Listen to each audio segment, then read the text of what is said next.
The Remarkable Rocket. The king's son was going to be married, and so there were general rejoicings. He had waited a whole year for his bride, and at last she had arrived. She was a Russian princess and had driven all the way from Finland in a sledge drawn by 6 reindeer. The sledge was shaped like a great golden swan, and between the swan's wings lay the little princess herself. Her long ermine cloak reached right down to her feet. On her head was a tiny cap of silver tissue, and she was as pale as the snow palace in which she had always lived.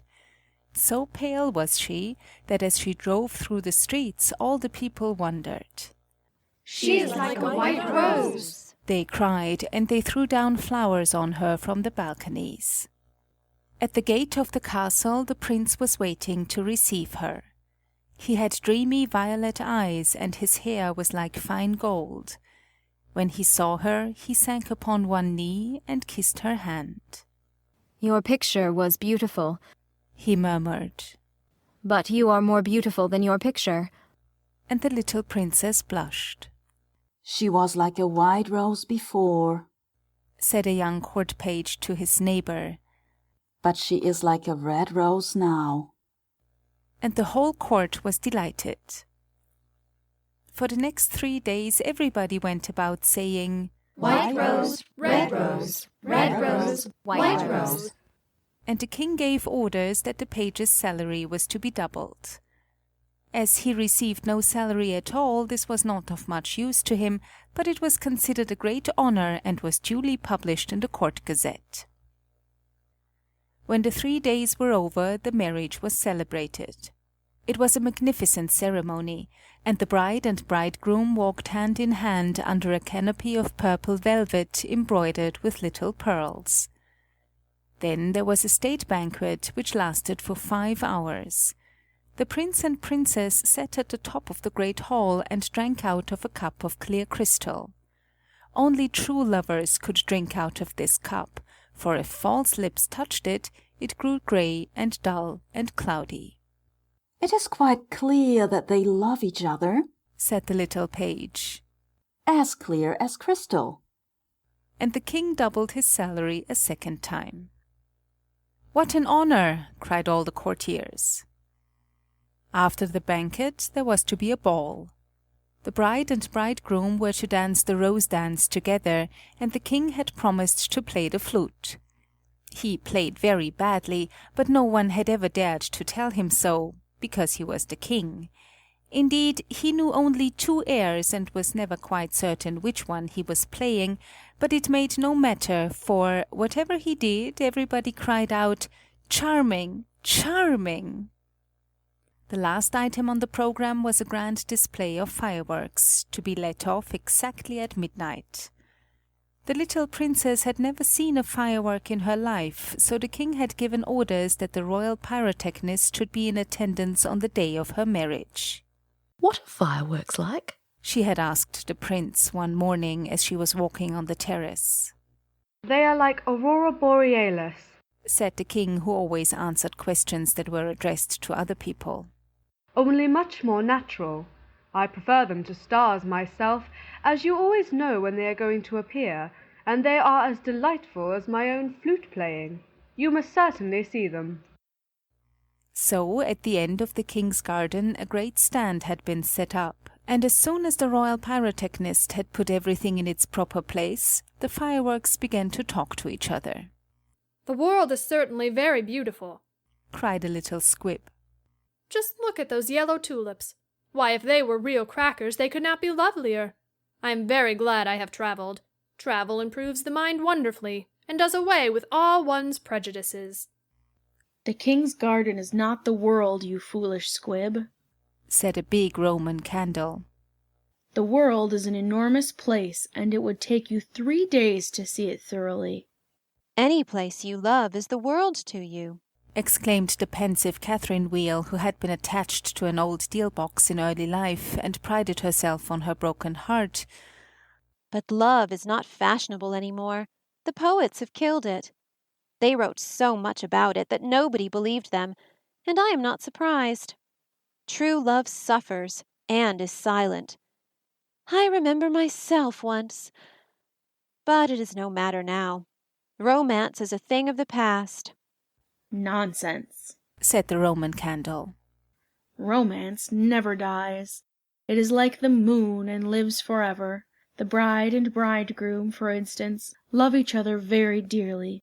I heard all about them this morning from a brown paper cartridge who happened to be staying in the same drawer as myself, and he knew the latest court news.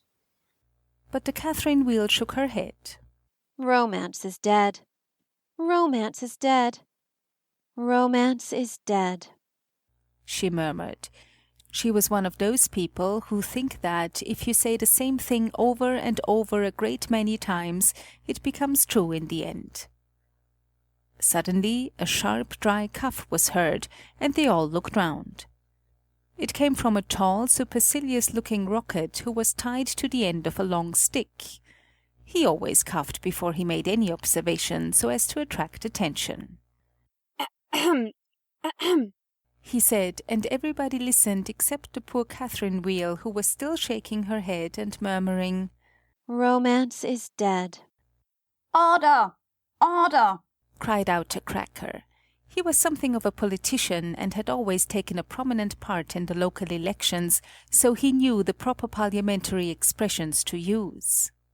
Quite dead, whispered the Catherine Wheel, and she went off to sleep. As soon as there was perfect silence, the rocket coughed a third time and began. He spoke with a very slow, distinct voice, as if he was dictating his memoirs, and always looked over the shoulder of the person to whom he was talking. In fact, he had a most distinguished manner. How fortunate it is for the king's son, he remarked, that he is to be married on the very day on which I am to be let off.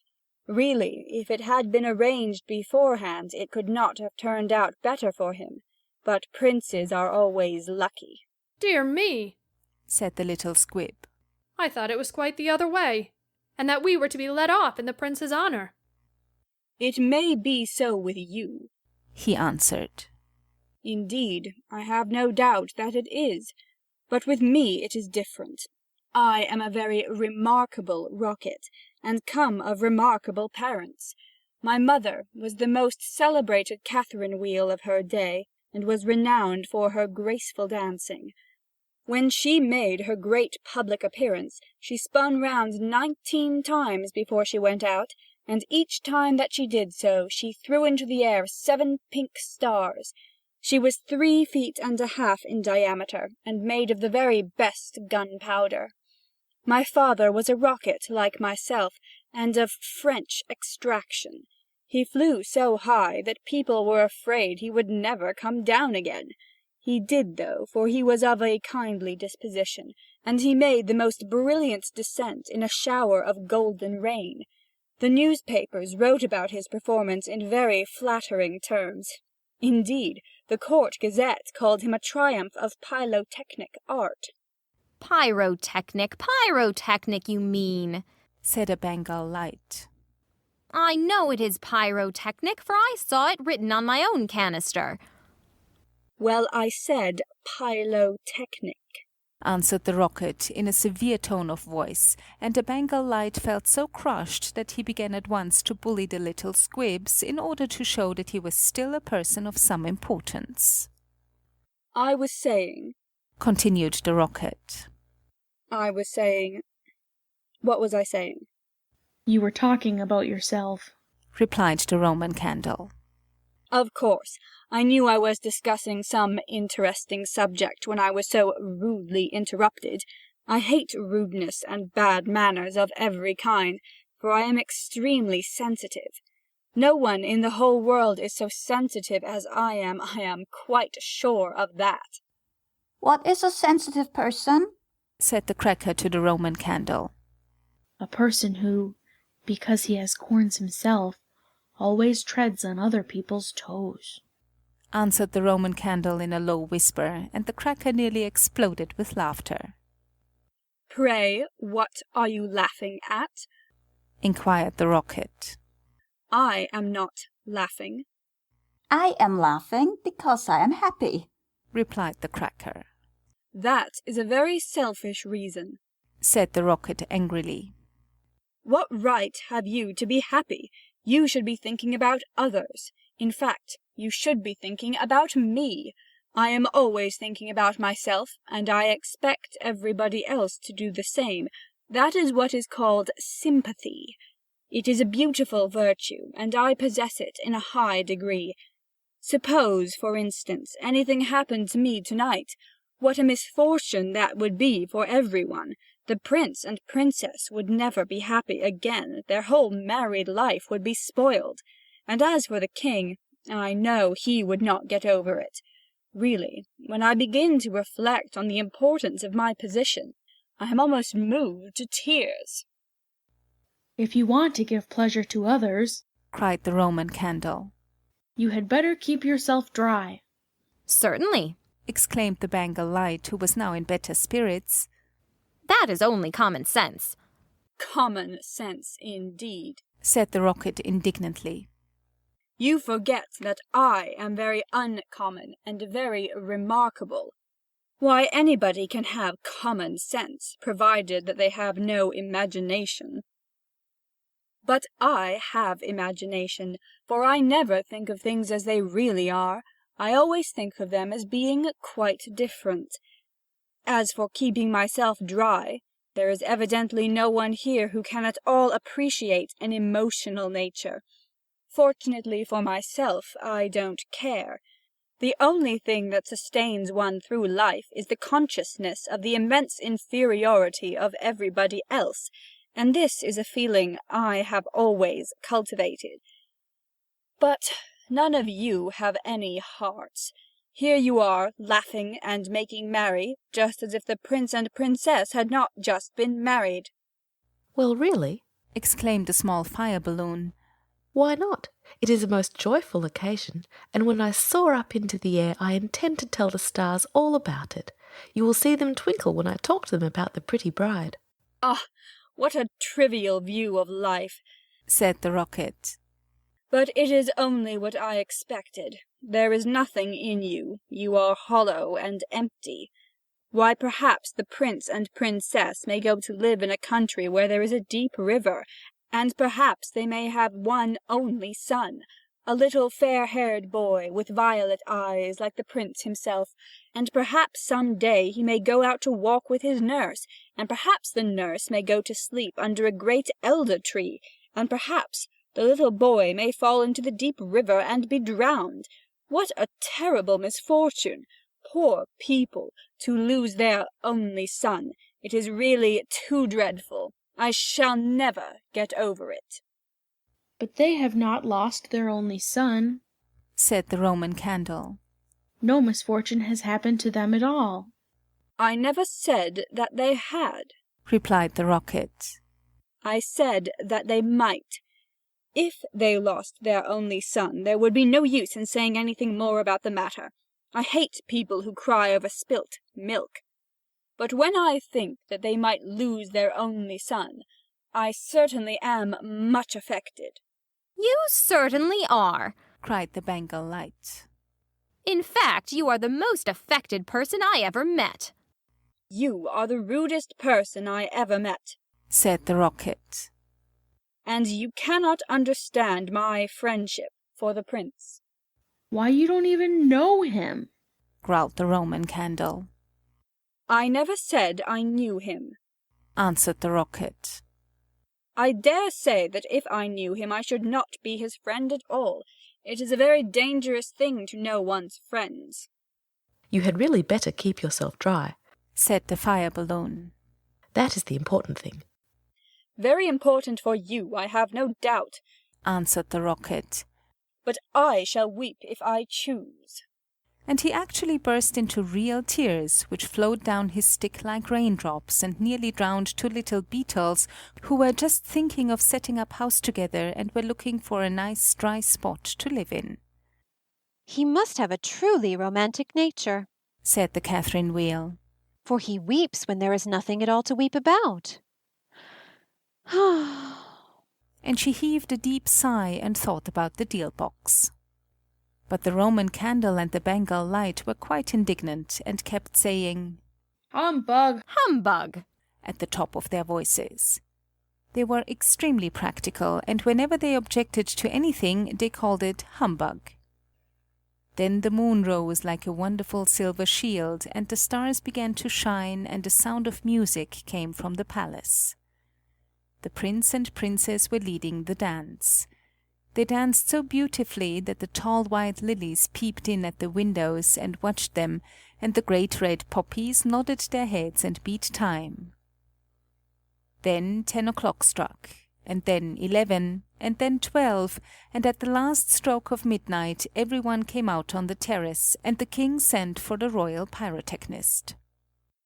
"Let the fireworks begin," said the king, and the royal pyrotechnist made a low bow and marched down to the end of the garden. He had 6 attendants with him, each of whom carried a lighted torch at the end of a long pole.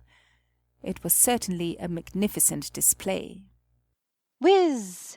Whiz! Went the Catherine wheel as she spun round and round. Boom! Boom! Went the Roman candle. Then the squibs danced all over the place, and the Bengal lights made everything look scarlet. Goodbye, cried the fire balloon as he soared away, dropping tiny blue sparks. Bang! Bang! answered the crackers, who were enjoying themselves immensely. Everyone was a great success except the remarkable Rocket. He was so damp with crying that he could not go off at all. The best thing in him was the gunpowder, and that was so wet with tears that it was of no use. All his poor relations, to whom he would never speak, except with a sneer, shot up into the sky like wonderful golden flowers with blossoms of fire. Huzzah! cried the court, and the little princess laughed with pleasure. I suppose they are reserving me for some grand occasion, said the Rocket. No doubt that is what it means. And he looked more supercilious than ever. The next day the workmen came to put everything tidy. This is evidently a deputation, said the Rocket. I will receive them with becoming dignity. So he put his nose in the air and began to frown severely, as if he were thinking about some very important subject. But they took no notice of him at all till they were just going away. Then one of them caught sight of him. "Hallo!" he cried. "What a bad rocket!" And he threw him over the wall into the ditch. Bad rocket? Bad rocket? he said as he whirled through the air. Impossible! Grand rocket, that is what the man said. Bad and grand sound very much the same. Indeed, they often are the same. And he fell into the mud. It is not very comfortable here, he remarked. But no doubt it is some fashionable watering place, and they have sent me away to recruit my health. My nerves are certainly very much shattered, and I require rest.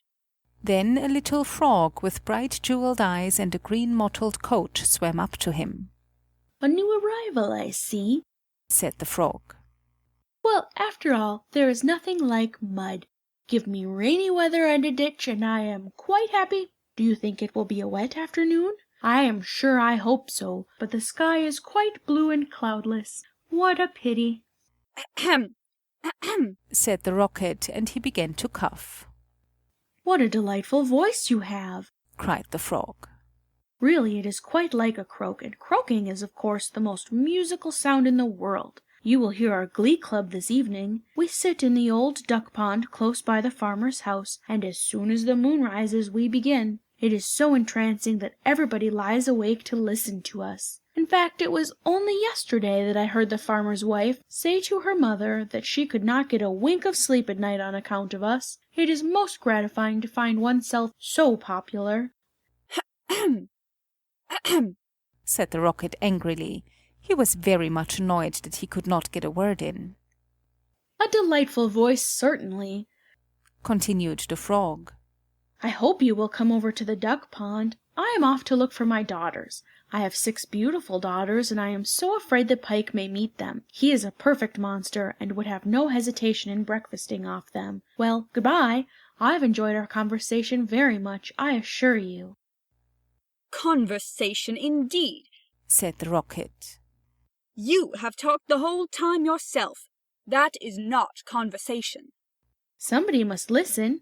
Answered the Frog. And I like to do all the talking myself. It saves time and prevents arguments. But I like arguments, said the Rocket. I hope not, said the Frog complacently. Arguments are extremely vulgar, for everybody in good society holds exactly the same opinions. Goodbye a second time. I see my daughters in the distance. And the little Frog swam away. You are a very irritating person, said the Rocket. And very ill-bred. I hate people who talk about themselves as you do, when one wants to talk about oneself as I do. It is what I call selfishness, and selfishness is a most detestable thing, especially to anyone of my temperament, for I am well known for my sympathetic nature. In fact, you should take example by me. You could not possibly have a better model. Now that you have the chance, you had better avail yourself of it, for I am going back to court almost immediately. I am a great favourite at court. In fact, the prince and princess were married yesterday in my honour. Of course, you know nothing of these matters, for you are a provincial. There is no good talking to him, said a dragonfly who was sitting on the top of a large brown bulrush. No good at all, for he has gone away. Well, that is his loss, not mine, answered the Rocket. I am not going to stop talking to him merely because he pays no attention. I like hearing myself talk. It is one of my greatest pleasures. I often have long conversations all by myself, and I am so clever that sometimes I don't understand a single word of what I am saying. Then you should certainly lecture on philosophy, said the dragonfly, and he spread a pair of lovely gauze wings and soared away into the sky. How very silly of him not to stay here, said the Rocket. I am sure that he has not often got such a chance of improving his mind. However, I don't care a bit. Genius like mine is sure to be appreciated some day. And he sank down a little deeper into the mud. After some time a large white duck swam up to him. She had yellow legs and webbed feet, and was considered a great beauty on account of her waddle. Quack, quack, quack, she said. What a curious shape you are. May I ask, were you born like that, or is it the result of an accident? It is quite evident that you have always lived in the country, answered the Rocket. Otherwise you would know who I am. However, I excuse your ignorance. It would be unfair to expect other people to be as remarkable as oneself. You will no doubt be surprised to hear that I can fly up into the sky, and come down in a shower of golden rain. I don't think much of that, said the duck, as I cannot see what use it is to anyone. Now, if you could plough the fields like the ox, or draw a cart like the horse, or look after the sheep like the collie dog, that would be something. My good creature, cried the Rocket in a very haughty tone of voice. I see that you belong to the lower orders. A person of my position is never useful. We have certain accomplishments, and that is more than sufficient. I have no sympathy myself with industry of any kind, least of all with such industries as you seem to recommend. Indeed, I have always been of opinion that hard work is simply the refuge of people who have nothing whatever to do. Well, well, said the duck, who was of a very peaceable disposition and never quarrelled with anyone. Everybody has different tastes. I hope at any rate that you are going to take up your residence here. Dear no, cried the Rocket. I am merely a visitor, a distinguished visitor. The fact is that I find this place rather tedious. There is neither society here nor solitude. In fact, it is essentially suburban. I shall probably go back to court, for I know that I am destined to make a sensation in the world. I had thoughts of entering public life once myself, remarked the duck. There are so many things that need reforming. Indeed, I took the chair at a meeting some time ago, and we passed resolutions condemning everything that we did not like. However, they did not seem to have much effect. Now I go in for domesticity and look after my family. I am made for public life, said the Rocket. and so are all my relations, even the humblest of them. Whenever we appear, we excite great attention. I have not actually appeared myself, but when I do so, it will be a magnificent sight. As for domesticity, it ages one rapidly and distracts one's mind from higher things. Ah, the higher things of life, how fine they are, said the Duck. And that reminds me, how hungry I feel. And she swam away down the stream, saying, "Quack, quack, quack." Come back, screamed the Rocket. I have a great deal to say to you. But the Duck paid no attention to him. I am glad to see that she has gone, he said to himself. She has a decidedly middle-class mind. And he sank a little deeper still into the mud and began to think about the loneliness of genius, when suddenly 2 little boys in white smocks came running down the bank with a kettle and some faggots. This must be the deputation, said the Rocket, and he tried to look very dignified. Hello, cried one of the boys. Look at this old stick. I wonder how it came here. And he picked the Rocket out of the ditch. Old stick, said the Rocket. Impossible. Gold stick, that is what he said. Gold stick is very complimentary. In fact, he mistakes me for one of the court dignitaries. Let us put it into the fire, said the other boy. It will help to boil the kettle. So they piled the faggots together and put the Rocket on top and lit the fire. Oh, this is magnificent, cried the Rocket. They are going to let me off in broad daylight so that everyone can see me. We will go to sleep now, they said. And when we wake up, the kettle will be boiled. And they lay down on the grass and shut their eyes. The Rocket was very damp, so he took a long time to burn. At last, however, the fire caught him.